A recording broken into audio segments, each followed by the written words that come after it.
Maria, my mother said she wants to talk to you about inheritance, so call her, my husband said to me a few days after my father passed away. What? Why? My father had passed away just a few days earlier, and I was still grieving. My husband seemed indifferent to it all. Why is your mother talking about my father's inheritance? I don't know. Just call her tomorrow. My husband seemed so detached from it all. When did he become like this? My name is Maria. I'm a 48-year-old company employee. I quit my job for a while, but started working again after my child-rearing years were over. My husband Paul is the same age as me and we work at the same company. We got married when we were 22 years old and had our son George the following year. We've spent half our lives together. We used to be comfortable around each other, but lately I've been noticing more and more of his unpleasant side. I was focused on raising our son, but when George was 3 years old, my husband suddenly said, "I'm quitting my job." When I asked him why, he said he didn't like his boss and that he should be making more money. He said he wanted to quit because he saw his colleagues leaving for better jobs. My husband is easily influenced by others, and this bad habit of his was showing again. The result of his job change wasn't great. He got a slight raise, but he didn't fit in with his new colleagues and found the work boring. He used to be more lively when we worked together, but at some point he became dull. My husband's only pleasure seems to be going back to his parents' house. His parents' house is about a 30-minute drive away, so we go there often on weekends. At first I went with him, but since it was too frequent, I stayed home with George more often. There are many of my husband's classmates in the neighborhood of his parents' house, and I think he relies on them because he doesn't have any close friends at work. I've told him several times that we should go out as a family or play with George instead of just going to his parents' house all the time, but he refused because George doesn't like him. We hardly ever went out as a family. Instead, we often went out with my parents and George.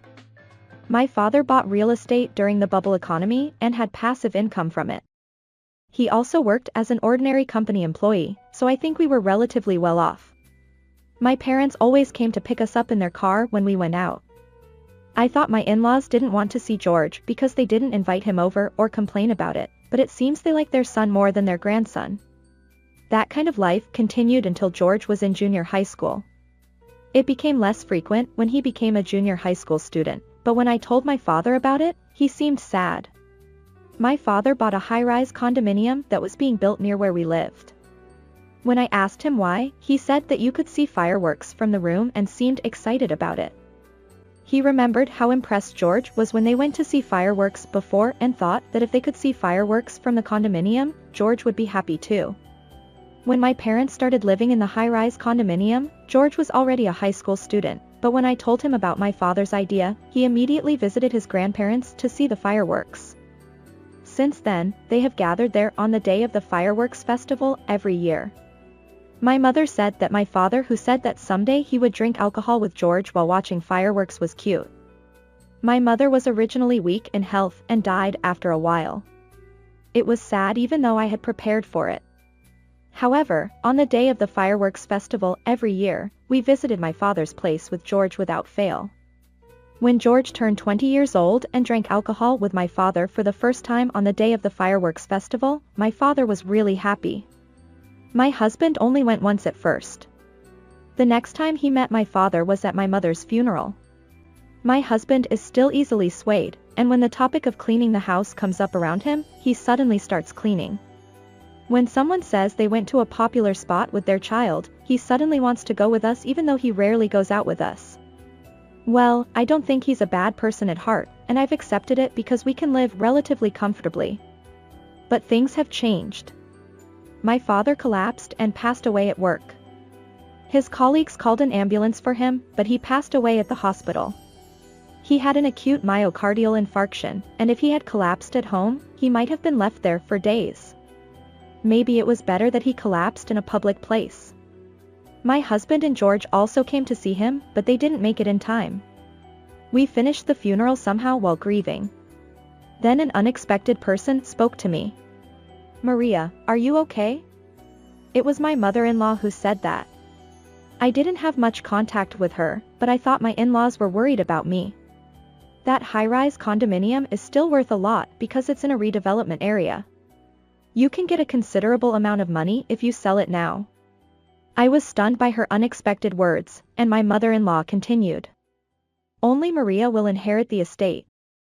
It's good that you don't have to worry about money for the time being. I didn't have the slightest idea about inheritance. Yet these people were worried about inheritance and approached me. I tried to suppress my anger as much as possible and told my in-laws. I'll think about it slowly. Then I asked them to leave. Then my husband asked me, can that high-rise condominium really be sold for such a high price? The redevelopment plan had been discussed for some time, and my father had said that a large commercial facility would be built there and other condominiums would be built as well. But when I heard my husband ask such a question now, I was annoyed. A few days after my father's funeral, my mother said she wants to talk to you about inheritance. My husband said, what? Why is your mother talking about my father's inheritance? I was a little annoyed that this was not enough information. I don't know. Anyway, call her tomorrow. My anger also rose against my husband who said so. The next day, I couldn't bring myself to call my mother-in-law, but she called me instead. You're going to sell the high-rise condominium, right? Should I ask my acquaintance about a real estate agent? She suddenly said such a thing. I never said anything about selling it. When I said so, it's better to do this kind of thing quickly. Let me know anytime because I'll help you. She hung up the phone. After that, when I told my husband about it when he came home. What does Maria want? Do you plan to live there? He asked me. The distance from the station is a disadvantage. Well, maybe selling it is reasonable. I said so. After that, my mother-in-law kept asking if we hadn't sold it yet or introduced us to real estate agents, so I told her clearly. I also have friends who are real estate agents. Don't worry about me, this is my problem. But she said. What are you talking about? We're family. Ask us anything. She said that and started calling me frequently even though she hadn't called me before. Anyway, if we put it up for sale, maybe my mother-in-law will stop attacking us. So I decided to consult with a friend who is a real estate agent and proceed with the sale. When my mother-in-law called and my husband came home from work after that, I told them we were going to sell it and the phone attacks from my mother-in-law stopped for now, so I'm relieved. 3 months later, I was contacted that a buyer had been found. It was said that it would be worth quite a bit, but it was beyond my imagination. Then, when my husband returned home from work, he suddenly said, so how much did it sell for in the end? I hid my confusion as to why my husband knew and told him a lie. I still don't know. It's not selling at all. He started watching TV with a sound. I didn't know if he was interested or not. The next day, it was Saturday and I was relaxing when the intercom rang. When I went out to see who it was my parents-in-law. Paul? Your father-in-law and mother-in-law are here, but what's going on? When I called out to my husband like that, he invited his parents in. Then my mother-in-law handed me a piece of paper. When I looked down at it with suspicion, it was a divorce paper. I was confused and my mother-in-law said, Maria, how long are you going to live off Paul? This child has been coming home a lot because he's tired of living with you. There were too many things to point out and I didn't know what to say. For the time being, I asked my husband. What do you mean? Does Paul think so too? He nodded. I didn't understand the meaning of this conversation that had never come up before. My husband continued.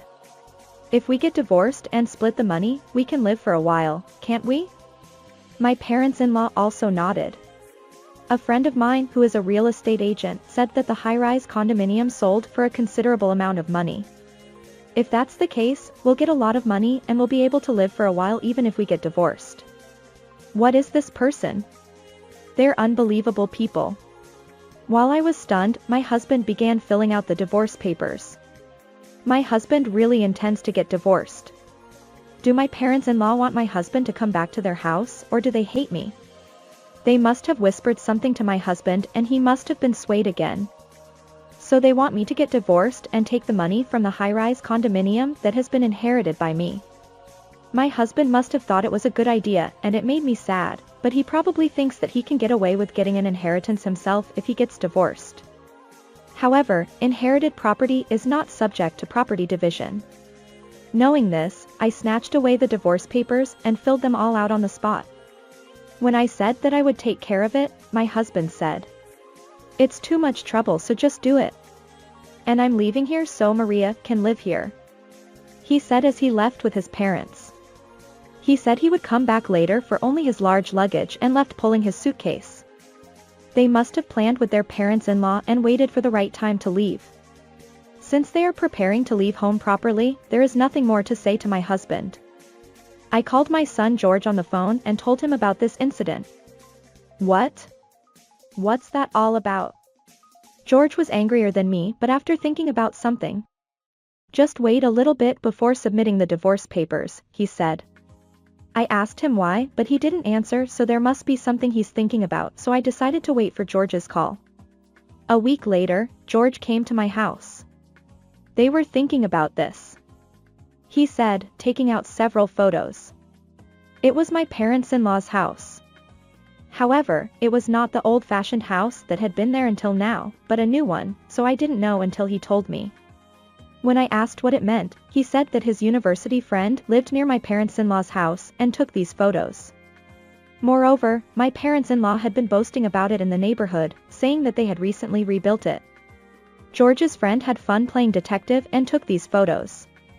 And this. George threw another photo on the table. There was a woman I didn't know with my husband. My friend was having fun with surveillance, and he said he took this kind of photo and followed them. Next, there was a photo of my husband and a woman I didn't know entering a hotel with their arms around each other. There were also photos of the two of them entering my parents-in-law's house together. I was stunned. Was my husband cheating? Perhaps he had been going to my parents' house so often to meet this woman? Moreover, if the two of them entered my parents' house together, does that mean it was approved by my parents-in-law? According to the information he asked about, Dad is going to get married soon. That's why they rebuilt the house. George said. Isn't George's friend too capable? With this much evidence, I can claim compensation and get divorced. Of course, I won't give him the money from selling the high-rise condominium. I made up my mind to start looking for a lawyer. The next weekend, my husband called. "Hey, what do you mean you haven't submitted the divorce papers again?" he said in an unusually irritable tone. "Oh, I'm busy and can't go to the city hall easily." "How did you find out? Are you trying to remarry someone?" When I said that, my husband got even angrier. "What are you talking about? Anyway, if you don't submit the divorce papers quickly, I'll ask a lawyer to divorce you forcibly." It must have hit home. Okay. I just asked a lawyer too. When I said that, my husband's tone changed. Huh? Lawyer?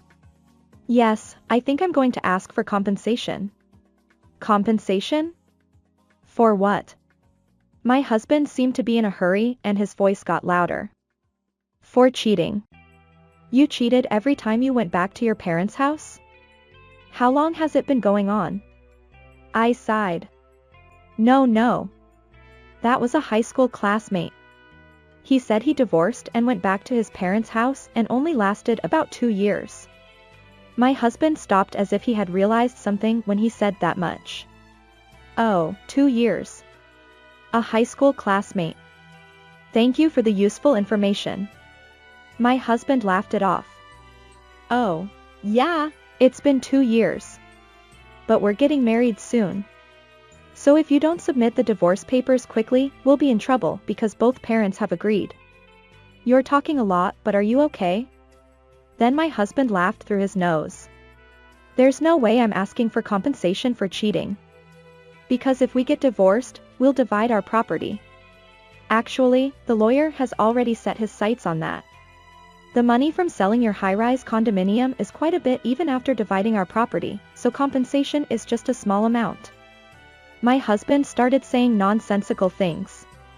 Did you rebuild your parents' house with that money? I'm taking out a loan in my name, but if we divide the property, I can change it all at once. I laughed at his excited tone. Are you serious? My father's condominium was sold, but that money is not subject to property division. What? Why? Did neither you nor your parents know that? You're so ignorant. And you're already jumping the gun and rebuilding the house? Unbelievable. I looked at my watch.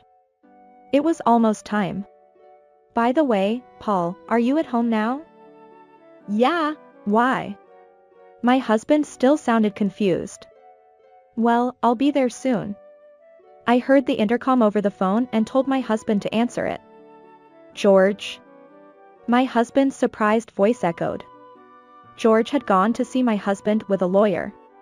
He probably had something he wanted to say to him as his son, and he casually said he would also claim damages while he was at it since I had no intention of meeting him.